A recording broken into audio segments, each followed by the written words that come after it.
선거가 하루 앞으로 다가왔는데요. 2030의 표심도 굉장히 궁금해집니다. 2030의 표심에 대해서 청년 정신이죠. 황희두 노무현 재단 이사와 함께 들어보도록 하겠습니다. 안녕하세요. 안녕하세요. 자, 투표하셨어요? 네, 바로 달려가서 했습니다.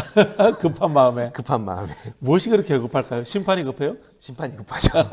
네, 심판이 마려웠다 이런 표현도 쓰더라고요. 아, 맞습니다. 네.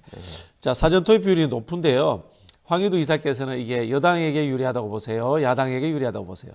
뭐 긴 말 필요 없이 야당에게 유리하다 보는 게 네. 대구 쪽에서는 사전 투표가 한 25.6%가 나오고, 낮았죠? 예, 그리고 전남 쪽은 반면 41%나 나왔고요. 그다음에 이제 뭐 전북이나 광주도 38% 이렇게 나왔다는 걸 봤을 때 뭐 더 이상 긴 설명이 필요 없어 보입니다. 네. 뭐 특히 TK 지역의 그 유권자들 불만도 좀 언론을 통해 전해지더라고요. 네. 왜냐면은 아니 이게 뭐 맨날 그냥 뽑아주니까 그냥 선거운동도 제대로 안 하고 공약도 맨날 그냥 재탕하는 것 같고 네. 이런 불만이 또 나오고 있어서 이거는 뭐 확실히 야당이 유리하다고 생각합니다. 네. 특정 지역에서는 이제 유머처럼 막대기를 꽂아도 당선된다 그런 이야기가 있었는데요. 참 씁쓸합니다. 네. 자, 2030 표심 집중적으로 저희가 한번 돌아보려고 하는데요. 황희두 이사가 이제 개인적으로 보실 때 2030 세대들은 현재의 정치를 어떻게 보는 것 같아요? 이게 좀 복잡하긴 한데 큰 틀에서 봤을 땐 좀 탈정치화 현상도 좀 있는 것 같더라고요. 근데 그렇다고 해서 이게 뭐 젊은 세대가 정치에 그냥 아예 관심이 없다라고 보긴 또 애매한 게 뭐 제가 주로 얘기하는 e스포츠나 게임 영역에서도 네네. 그 게임 트럭 시위 같은 것도 있거든요. 그것뿐만 아니라 뭐 후쿠시마 오염수라든지 뭐 역사 문제라든지 얘기 나오면 또 관심을 가지고 목소리도 내고 그래서 그런 걸로 봤을 때 당장 이게 뭐 어떤 당에 뭐 유리하다 불리하다 이걸 떠나서 사회 문제에는 관심이 있지만 정당 일체감은 예전에 비해서 좀 떨어지는 것 같아요. 근데 그건 또 어쩔 수 없는 측면이 있는 것 같고 특히 그 미디어 플랫폼 환경의 변화랑 또 저는 관련이 크다고 보거든요. 이게 왜냐면은 예전에는 이게 플랫폼 자체가 되게 중앙 집권화돼 있고 그러다 보니까 그걸 찬성하냐 반대하냐 그런 큰 틀에서 우리가 뭐 독재에 대해 맞서고 뭐 민주화냐 뭐 이런 식으로 갔는데 지금은 그 플랫폼 자체가 너무 다양해지니까 예전에 저 때만 하더라도 막 개그 콘서트, 그다음에 뭐 무한도전 이런 국민 예능 그리고 막 국민 배우 막 이런 얘기가 있었거든요. 그래서 막 국민 MC 유재석 씨 이런 얘기 했는데 지금 이제 국민자를 붙이는 게 이제 불가능합니다. 네. 왜냐면은 막 구독자가 막 300만, 400만 되는 인플루언서들도 요 옆으로 가면 전혀 모르는 상황이 오거든요. 네. 그러다 보니까 그때랑 예전이랑 또 지금이랑 달라질 수밖에 없는 환경도 있다. 볼거리, 놀거리가 넘쳐나는 시대에 특히나 이제 정치가 딱 파고드는 건 훨씬 어려워졌고 다만 그렇다고 해서 청년 세대를 싸잡아서 비난하고 이런 건 좀 잘못됐다고 보고요. 문제의식은 갖고 있지만 정당으로 이게 일체감이 연결되는 건 아니다. 그렇게 생각합니다. 그렇군요. 이제 보통 이제 우리가 사회학적으로는 그걸 이제 계급 환원론 이렇게 이야기를 하는데 모든 이슈를 정당이라든가 계급의 논리로 이렇게 환원해서 막 보려고 하는 시각들 이게 이제 민주화 세대들의 시각이거든요. 네.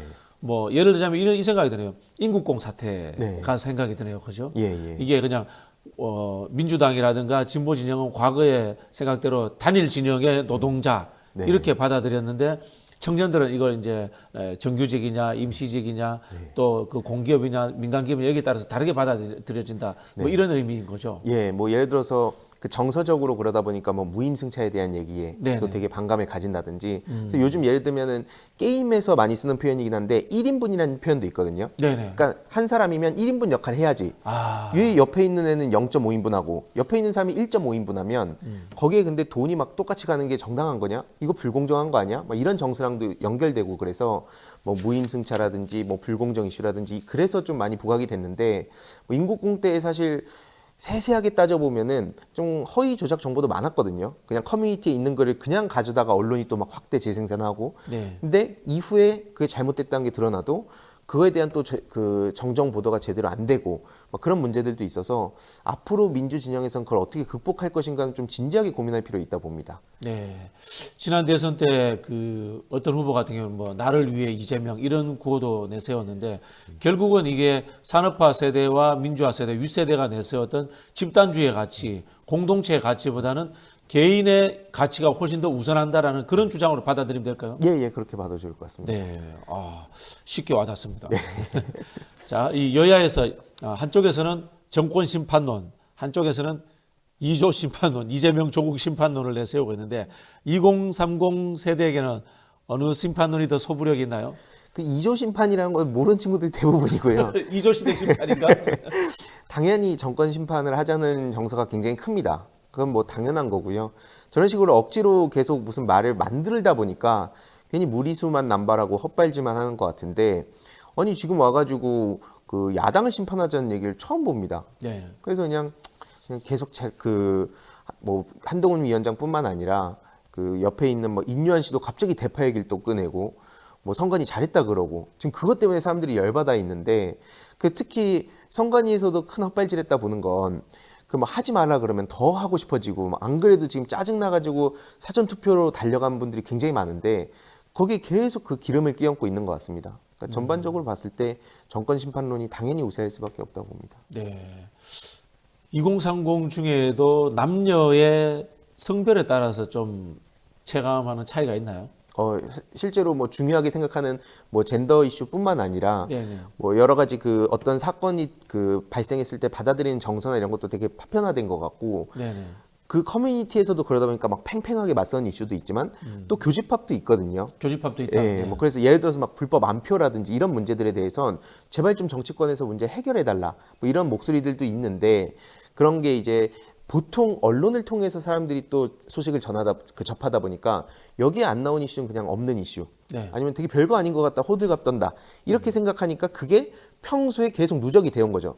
그러다 정치권에서 이제 뭐 이 공약을 내세운다든지 할 때, 아니 평소에 우리 얘기 들어주지도 않더니 이제 와가지고 저런 식으로 하면 우리 보고 뭐 어쩌라는 거냐, 이런 얘기도 있고, 또 한쪽에서는 실제로 정치 혐오를 부추기기도 하잖아요. 그러다 보니까 그냥 뭐 남성의 목소리, 여성의 목소리 이렇게 나눠서 봤을 때 이슈별로 뭐 사안별로 생각이 다른 것도 있지만, 큰 틀에서는 그래서 정치인들이 우리 목소리를 또 그냥 뭐 이용만 한다든지 아니면 그냥 또 뭉개고 간다든지 이런 식으로 받아들이는 공통점은 좀 있는 것 같습니다. 큰 네. 틀에서.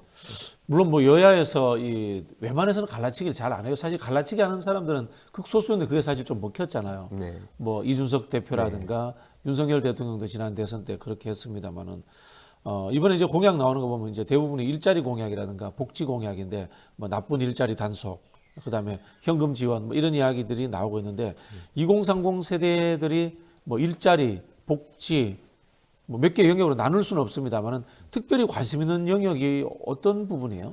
뭐 당연히 이제 먹고 사는 문제다 보니까 뭐 20대 같은 경우에는 조금 또 다른 게, 입시를 거치고 나서 이제는 내가 좀 내 삶을 꾸려볼 수 있겠다 생각을 하지만 막상 또 대학에 가면 그게 안 되잖아요. 네. 학점 또 따야 되고, 그다음에 또 취업 준비해야 되고, 스펙 경쟁해야 되고, 그럼 무한 경쟁이거든요. 그래서 그 문제에 대해서 훨씬 더 민감할 수밖에 없고, 또 취업을 하고 어느 정도 자리를 잡아간다고 생각을 하더라도 30대가 되면 그럼 내가 하고 싶은 거 해야겠다라고 생각했지만 그게 되나? 그럼 또 안 되거든요. 그때는 이제 또 결혼도 준비해야 되고, 그러다 보면 주거 문제, 일자리 문제 이렇게 연결이 되는 거다 보니까 종합적이구나. 예, 종합적으로. 그래서 결국에는 이 무한 경쟁의 시대에, 심지어 지금 정부는 국가가 나서서 뭘 책임지고 해결하겠다가 아니라 철학 자체가 그건 시장에 맡겨놓고, 네. 물론 그것도 본인들이 필요한 데는 자꾸 개입을 하지만 그러면서도 그냥 각자 도생을 부추기다 보니까, 그럼 국가가 왜 존재하지? 그 물음으로도 이제 연결이 돼서 예전에 한창 뜨거웠던 이게 나라냐라는 얘기도 지금 계속해서 연결된다고 봅니다. 네.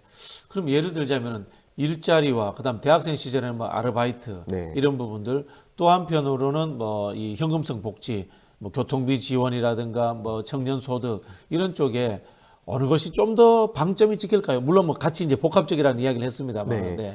일단 당장 와닿는 거는 네. 뭐 어떤 지원, 그 자산 형성이라든지 네. 그런 것도 굉장히 중요하다 봅니다. 뭐 네. 아니면 전월세 지원이라든지. 근데 특히나 그 청년 내일 채용 공제가 문재인 정부 때 반응이 굉장히 좋았거든요. 그러니까 이거는 뭐 보수 진보의 문제가 아니라 실제로 청년들이 한 3년간 600만 원을 내면 네. 그러면은 이제 기업이랑 정부가 각각 지원을 해서 1,800만 매칭해서. 원을 만들어 주는 거잖아요. 네네. 근데 그거를 그냥 없애버린 거예요. 이거 그냥 문재인이 했던 거야? 아, 그러면 안 되지. 그러니까 이게 그런 식으로 이념적으로 접근하고 그냥 뭐 반대를 위한 반대를 하다 보니까 청년들 입장에선 그나마 이걸 보고 버티고 왔었는데 이것마저도 없애버리면 어쩌자는 거지? 그런 문제들. 그래서 다른 여러 가지가 있겠지만 저 같은 경우에는 주위에 보면 자산 형성을 돕는 문제, 그리고 내가 그 사는 지역, 뭐 주거 문제, 뭐 이런 문제들이 특히나 더 와닿는 것 같습니다. 결국 이 주거와 자산 형성이 굉장히 연관되어 있겠네요. 그죠? 예. 자산 형성이 안 되면은 한국 사회에서 주거 문제를 해결하지 못한다는 위기의식을 갖고 있으니까. 예. 네. 더 나아가서 이제 근데 또 내가 전월세도 중요하지만 더 나중에 언젠가는 내가 집을 살 수 있다는 그런 희망을 또 가지게 되는 것도 중요하다 보니까 그래서 이런 사다리 막 걷어차는 거에 대한 반감이라든지 기회의 사다리를 또 놔주는 거에 대한 기대감이라든지 이런 것도 중요하게 볼 포인트라 봅니다. 네. 자, 그런 부분들을 보는데도 남녀의 차이가 좀 있을 수 있겠죠. 접근하는데도. 예, 그렇습니다. 뭐 예를 들어 가지고 이게 또 능력주의라고 얘기를 하게 되는 건데 뭐 능력주의에 대해서 그냥 무조건적으로 다 그냥 좋아하냐, 찬성하냐. 사실 이렇진 않거든요. 네네. 근데 주로 커뮤니티 상에서는 그런 식으로 그 대결 구도가 이렇게 만들어지고 또 정치권에서도 그걸 마치 딱 그 양쪽에 둘 중 하나 이렇게 놓고 보는 게 큰 것 같은데 실제로 오프라인에서 대화를 나눠보면 또 그렇게 극단적으로 나뉘진 않습니다. 네네. 그러니까 왜냐하면 어느 정도 일정 정도의 그 보상의 차이가 있어야 된다고 보는 사람들이 대부분이거든요. 왜냐면은 아까 뭐 1.5인분, 뭐 0.5인분 얘기했지만 그렇죠. 가만히 놀고 있는 사람이 똑같이 돈 벌면 누가 일하냐? 이거에 대해서는 대부분 공감을 하고 있습니다. 하지만 이런 얘기조차 정치권에서 일각에서 무슨 뭐 공산주의로 간다. 뭐 이런 얘기를 자꾸 해버리니까 제대로 된 대화가 안 되고 있는데 어쨌든 그런 인식의 차이는 어느 정도 있지만 그 격차를 어느 정도까지 좁혀갈 것이냐. 이게 결국에 양극화 문제랑도 연결이 되는데 그런 논의가 좀 더 다음 국회에서는 제대로 됐으면 좋겠습니다. 네.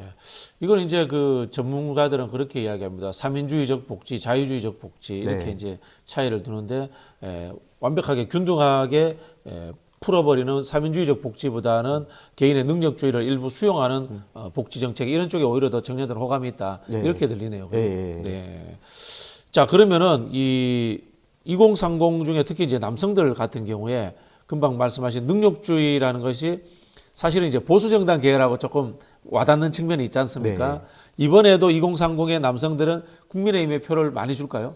뭐 원래 찍던 사람들 중에 일부는 당연히 찍겠지만 큰 틀에서 봤을 때 가장 뜨거운 그 관심사로 불렸던 여가부 폐지. 여가부 폐지. 네. 그거 근데 윤석열 정부 들어서서 제대로 안 했거든요. 네네. 그래서 그 문제에 대해서 뭐 하는 거지? 이란 얘기가 좀 나오고 있는 것 같고 그다음에 두 번째로는 최상병 사건. 네네. 이게 민주당에서도 이채양명주로 해서 비판을 계속해서 할 만큼 굉장히 중요한 이슈인데 결국에는 지금 윤석열 정부를 보면 경제, 안보 이게 보수가 잘한다라고 그나마라도 얘기를 해왔었는데 경제 성장률도 딴 나라 한 2%, 3%대인데 우리만 지금 1%대에서 헤매고 있고 뭐 수출 문제도 굉장히 타격을 크게 받았다는 얘기 나오고 그다음에 안보 이슈에 대해서도 여기저기 그냥 이상한 얘기만 하고 다니는 것 같고 우리들의 불안은 해소가 안 되고 이러다 보니까 일종의 그 자부심이 무너졌다는 생각을 하는 것 같습니다.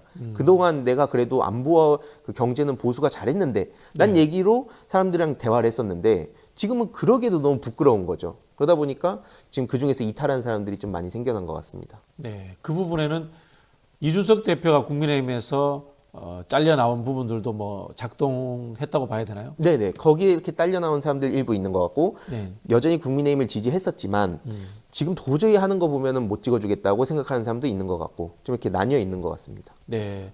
지금 이른바 이제 제3지대가 조국혁신당, 새로운 미래, 개혁신당 이 정도 있는데 새로운 미래를 지지하는 2030은 거의 없겠죠. 거의 못 봤습니다. 자, 그러면 이제 조국혁신당하고 이준석 대표의 개혁신당으로 한번 압축을 한번 해볼게요. 네. 이분들이 내놓은 공약이라든가 이분들의 평소의 이미지 이런 것들이 지금 2030 세대에게 어떤 이렇게 매력적으로 보이는 지점들이 있을까요? 그것도 이제 사실 뭐 그동안 언론에서 주로 주목을 하던 프레임하고 이렇게 연결지어서 봤을 때는 좀 다른 모습들이 오프라인에서 막상 보이더라고요. 예를 들어서 뭐 조국혁신당 등장했을 때 뭐 20대는 아예 뭐 빵 퍼센트다 이런 그렇죠. 얘기하면서 그렇게 이야기하고 있죠. 네, 아무도 없는 것처럼 했었지만 막상 지금 온라인상에서 이렇게 공개되는 사진들을 보면 뭐 옆에 이렇게 젊은 사람들도 가서 막 사진 찍자 하고 이렇게 막 있거든요. 반면에 또 이준석 대표 쪽 그 개혁신당 쪽에도 아예 없다고 할 수는 없습니다만 네. 지금 하는 거 보면 도대체 뭐지 이게? 뭔가 좀 시원하게 개혁 보수로서 명확하게 선 긋고 치고 나갈 줄 알았는데 갑자기 그 새로운 미래 쪽에 손을 잡는 모습을 보인다든지 류호정 씨랑은 도저히 같이 결합을 못할 것 같았는데 거기랑 갑자기 손을 잡는다든지 그러면서 또 이제 일부 이탈하기 시작하고 어제는 보니까 그 함익병 공관위원이 네. 개혁신당에 거기 지원 유세를 가서 이승만 건국전쟁을 열심히 옹호하고 그러면서 이 말에 뭐 이의 제기하는 사람은 대한민국 국민 자격이 없다는 식으로 발언을 했단 말이에요. 이거에 대해서 이준석 씨는 그 어제 오늘 사이에 모르는 척을 하고 있습니다. 그럼 과연 이러한 이준석 씨의 모습을 봤을 때 그나마라도 그 이준석 씨가 갖고 있던 강점이 선명하게 그 대립을 한다. 윤석열 정부에 맞선다. 개혁보수는 기존의 태극기 부대와 정서가 다르다. 이걸 어필해 왔었는데 좀 그걸 그대로 그냥 다 뒤집어버린 발언들이 나온 겁니다. 근데 여기서 또 총선을 앞두고 있으니까 침묵한다라고 하면 결국 이준석이라는 사람이 보여줬던 그 개혁적인 좀 새로운 보수의 모습도 그냥 별반 다를 게 없네 이런 평가를 받을 거라고 봐서 지금 당장은 뭐 20대 30대 남성들이 지지를 하고 있다고는 하지만 계속 갉아먹어지고 있는 상황으로 보입니다. 이준석 대표의 이제까지 뭐 행위를 통해서 청년층과 유대감이 생겼지 대표적으로 이준석 대표가 내놓은 뭐 청년 정책이라든 이런 부분은 기억나는 게 없네요. 네, 그냥 그 상대방을 보고 얘 말 바뀌었다. 그래서 그거를 가지고 막 찌르면서 사람들한테 카타르시스를 주고 그 지점을 파고들면서 여태까지 득점 포인트를 쌓았는데 그러고 막상 이제 본인이 보여주려고 하니까 지금 엉망진창이라서 그런 포인트들이 지금 많이 계속 더 깎이고 있는 것 같습니다. 네. 조국혁신당에서 내놓은 공약 중에 이제 제가 좀 논쟁해 본 것이 하나 있는데 네. 완전 고용국가요. 네네네. 이게 근데 완전 고용국가라는 게 생각해 보면 굉장히 좋을 것 같은데 한편으로 보면은 네. 여가도 없고 네. 또 한편으로 보면은 이 복지 안전망보다는 일해야지 먹고 살 수 있다라는 논리로 이제 갈 수도 있거든요. 네네. 그래서 이제 제가 이제 근본적인 질문이 같은데 청년들이 봤을 때 삶을 즐기고 여유롭고 그리고 뭐 경제적으로 풍부하지 못하더라도 복지를 통해서 안전망이 갖춰주는 국가가 좋은가 아니면은 일자리가 주어지면서 역동적인 성장을 통해서 나의 성취를 나아가는 것이 좋은가 물론 이거 대립적인 것은 아닙니다만은 네네. 이 어느 부분이 좀 더 이렇게 매력적일까요? 그게 사실 그 아까 제가 그 파편화 말씀드린 게 네네. 딱 요런 차원의 딜레마인 것 같아요. 그러니까 요 각각을 좋아하는 사람들이 워낙 명확하게 나뉘어 있고 그 사이에서 보통 이제 고민하는 경우가 많다 보니까 이게 뭔가 좀 되겠다 싶으면 거기로 또 붙는 밴드웨건 효과나 이런 게 또 있어서 네네. 그냥 온라인 커뮤니티에서 분위기가 어떻지? 언론이 보통 어떻게 보도하지? 이런 것들을 종합적으로 판단을 하게 되는데 만약에 예를 들어서 뭐가 됐든 간에 어떤 분위기로 확 이렇게 가게 되고 문화적으로 좀 안착을 하고 주위 친구들도 좀 그런 분위기면 어느 쪽으로든 충분히 판단할 것 같다. 다만 예전에 비하면은 그런 뭐 복지 국가라든지 뭐 사회 안전망이라든지 이게 예전에 비하면 좀 많이 퇴색된 것처럼 지금은 이제 언론이 보도를 하고 있는데 네, 막 네. 경쟁하고 막 싸우고 이걸 즐기는 것처럼 한동안 좀 재미를 봤거든요. 하지만 막상 얘기를 해보면 그거에 막 질려가지고 나도 막 돈을 막 떼돈을 벌고 싶은 게 아니다. 그냥 일부 막 코인 얘기하고 그래서 계속 사람들이 무슨 욕망에 미친 것처럼 표현을 하고는 있지만 절대 그렇지 않고요. 내가 그냥 적당하게 돈 벌면서 안정적인 일자리 구하고 그리고 나 가족하고 시간 보내고 막 여행도 다니고 싶다. 이런 사람들도 꽤 많습니다. 하지만 이런 목소리들이 많이 가려지고 마치 그냥 돈에만 그냥 다 신경을 쓰는 것처럼 몰아갖고 그러다 보니까 착각을 하게 되는 거죠. 전 이게 주로 상대적 박탈감이랑 또 연결이 된다 보는데 인스타그램 같은 네, SNS 네. 전 그게 대표적이라 봅니다. 그러니까 내가 만약에 평균적으로 저는 한 300을 버는데 만약에 뭐 박진영 평론가님이 한 500을 벌어요. 그래서 막 SNS를 보면 여행 다니고 좋은 차 끌고 다니고 친구들하고 막 맛있는 거 먹고 이런 거 보면은 괜히 내가 자존감이 막 떨어지게 되잖아요. 그러니까 나도 돈을 이렇게 막 심지어 빚을 내서라도 더 좋은 차 끌고 다니고 이게 과소비를 하게 되는 거죠. 그럼 결국엔 계속 빚을 내고 악순환이 반복되는 건데 그런 걸 또 언론이 옆에서 계속 부추깁니다. 정치권에서도 심지어 일부 그걸 부추기고 이 평균값을 높여버리는 거죠. 그러다 보면은 어느 순간 돌아봤을 때 내 내면은 텅 비게 되고 그러다 보니까 어쩔 수 없이 그 계속 경쟁에 끌려다니게 되고 다른 사람의 시선을 더 의식하게 되고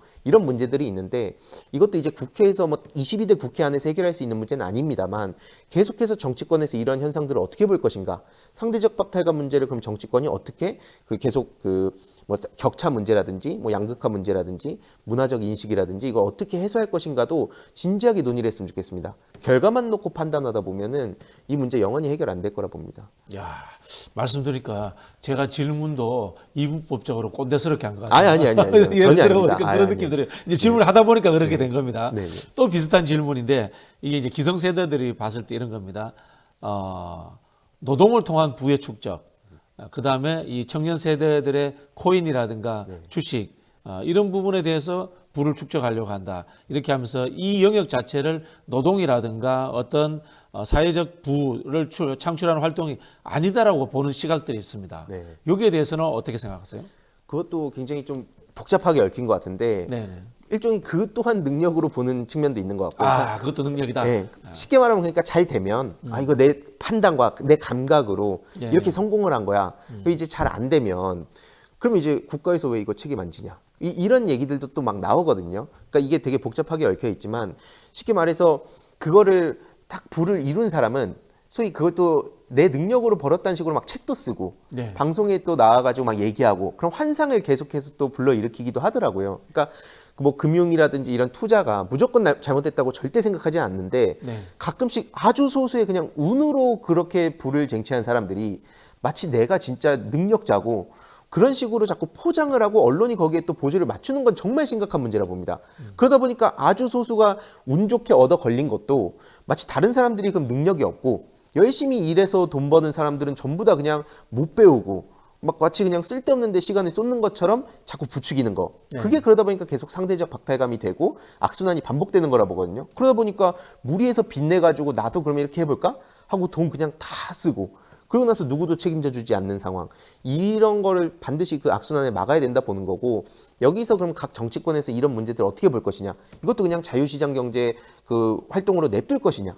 저는 그렇게까지 가면은 계속 악순환이 반복되고 특히 20대 그 회생이 늘어났거든요. 22년 대비 지금 23년엔 한 2,200명에서 3,200명으로 부쩍 늘어났다는 거예요. 이게 네. 또 코인을 부추기는 거. 그런 문제랑 연결되기 때문에 이게 그 앞으로 어떤 방식으로 이런 문제를 그 예방할지 이런 것도 좀 논의가 이 다음 국회에서 잘 그 많이 해봤으면 좋겠습니다.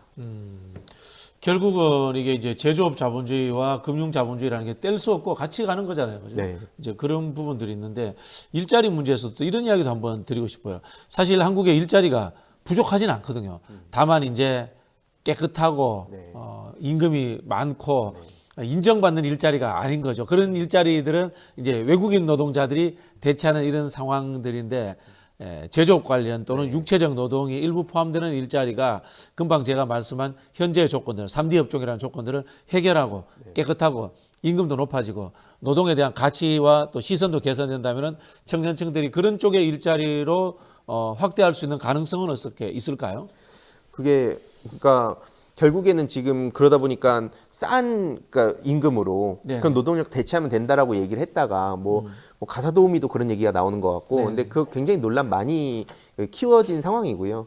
결국에는 이게 또 민감한 문제들로 연결이 될 수밖에 없긴 한데 그래도 대부분의 사람들은 그런 극단적인 방식으로 그냥 뭐 외국인 노동자를 데리고 와서 싼 값으로 그냥 떼오겠다 이런 거에 크게 동의하진 않는 것 같습니다. 그리고 결국에는 이게 또 저출생 그 문제랑도 연결이 되는 그렇죠. 거다 보니까 노동력의 부족도 연결되고 네. 예, 그러다 보니까 특히 뭐 이제 지역 균형 발전하고도 연결되고 그렇죠. 좋은 양질의 일자리가 다 수도권에 있고 한데 그러다 보니까 이런 문제들이 결국에는 뭐 국회 내부뿐만 아니라 뭐 대통령의 의지만으로도 되는 게 아니라고 보고 결국에는 뭐 기업 문화라든지 온라인상에서 주로 정보 유통하는 그 창구들 여론 형성의 장에서 어떤 그 논의들이 이루어지는지 사실 그래서 지금 말씀 주셨던 여러 가지 이런 이슈들 가지고 평소에 논의를 하고 그게 이제 딱 그 선거철에 연결이 돼야 되는데 그게 잘 안 되다 보니까 계속 뒷전으로 밀리는 것 같습니다. 네.